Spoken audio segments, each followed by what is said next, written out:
कि सन और अर्थ का जो डिस्टेंस है वो परभानु वाली जो 2 लाइनें हैं हमारे हनुमान चालीसा में, उसमें प्रॉपरली लिखा हुआ है, मतलब लाइट ईयर्स में डिस्टेंस हमने एक्सप्लेन किया हुआ है। बहुत कई 100 कई 1000 साल बाद फिर एक दिन नासा ने बताया कि अर्थ और सन का these many light years, this is the distance. तब दुनिया को मालूम चला। We have been very bad marketers. हमने ज्ञान बहुत फैलाया, लेकिन हम क्रेडिट लेने में बहुत पीछे रह गए चीज़ों को। जैसे एक व्यक्ति थे सुश्रुत। सुश्रुत को मतलब अपने ही कास्ट से निकाल दिया गया था, क्योंकि वो गंगा में और दूसरी नदियों में जो डेड बॉडीज बहती थी, पहले युद्ध में जो मर जाते थे उनको बहा दिया जाता था, सबकी अंत्येष्टि नहीं की जाती थी।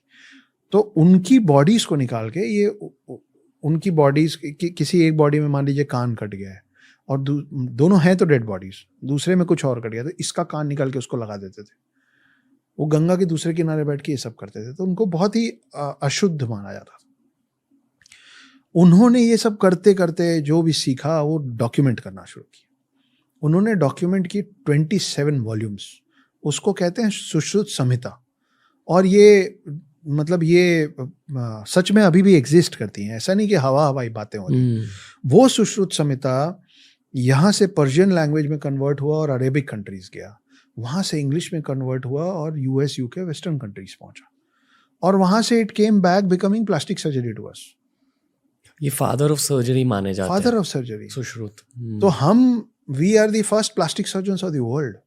अब देखिए, अभी दिवाली पास है, आप 10 लोगों से पूछेंगे तो उसमें 9 लोग नहीं बता पाएंगे कि धनतेरस हम लोग क्यों मनाते हैं।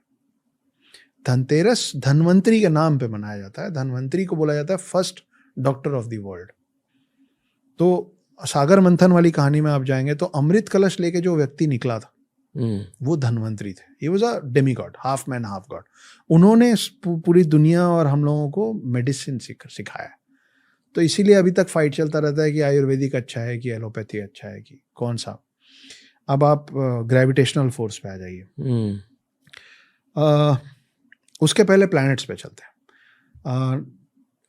1600 वाले ईयर में, 1608 और समथिंग में पहला टेलीस्कोप बना, और नासा ने बताया, वेस्टर्न कंट्रीज ने बताया हमको कि सूरज है और 9 प्लैनेट्स हैं जो उसका रिवॉल्व कर रहे हैं।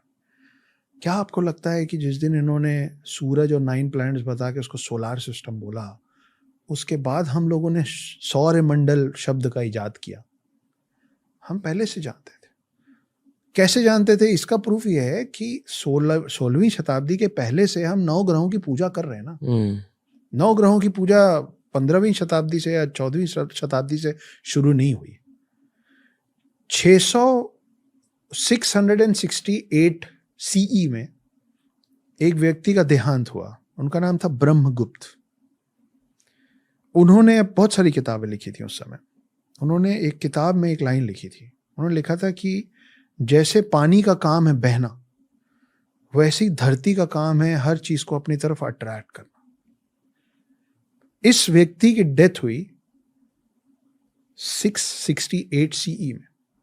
1150 में एक दूसरे शख्स हुए जो उनकी लिखी किताबों को नए सिरे से एलाबोरेट कर रहे थे।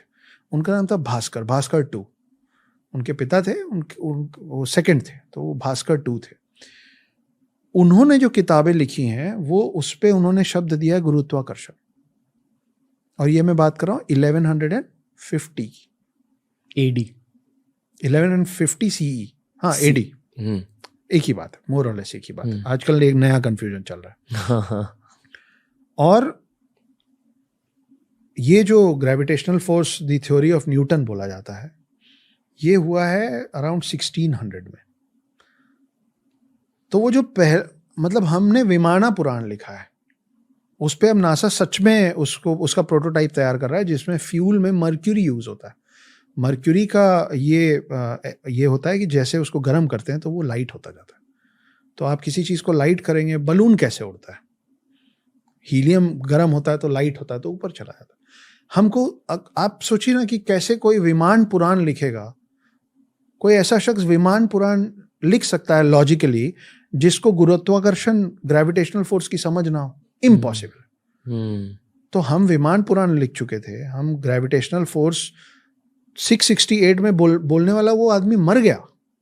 उस चीज को 1687 में ये Newton's theory of gravitational force को इतनी ख्याति मिली।